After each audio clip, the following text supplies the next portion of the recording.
Well, a little tip on what to do, what I do with sidewalks when there's ice on them. I came out in the morning, sidewalk is nothing but ice, I could ice skate on it. Now you gotta ask the question, well, what do you do in that case? Well, a lot of people will come out and they'll throw salt all over it, and then it gets into the concrete and it busts it all apart. They'll come out with ice picks and snow blowers, and after a few years your concrete starts to deteriorate. So what I do, and it works for me, is I just get myself some regular masonry sand and I put it out here just like feeding the chickens. See that?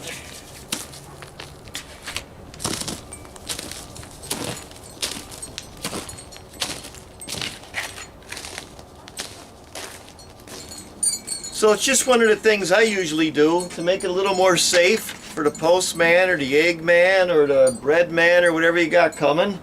And I just use regular mason sand. You could also use play sand or anything. Don't use any kind of fertilizer or anything. I've seen that stain sidewalks.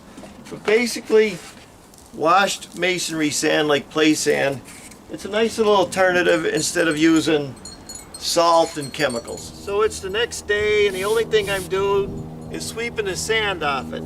I did this sidewalk 35 years ago and I used 2 sand to 1 Portland. So I'm going to take it down my dad's house and show you that.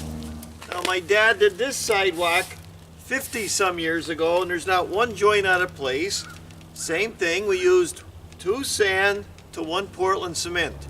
Now this is a little stoop he built almost 60 years ago. Same thing, 2 sand to 1 Portland cement. So the point I'm trying to make is when we do concrete or we do stone sidewalks in Pennsylvania, we use 1 part Portland to 2 parts masonry sand, or you could use a concrete sand. We've been doing it for, family's been in business over 70 years. Never had a problem with that recipe. Now if you go down south, you could add maybe 2.5 sand to 1 Portland. If you go down to Florida, maybe you could add 3 sand to 1 Portland. But up here in Pennsylvania, weather, it won't take it. And we do not use any kind of ice melt products. We always throw sand down.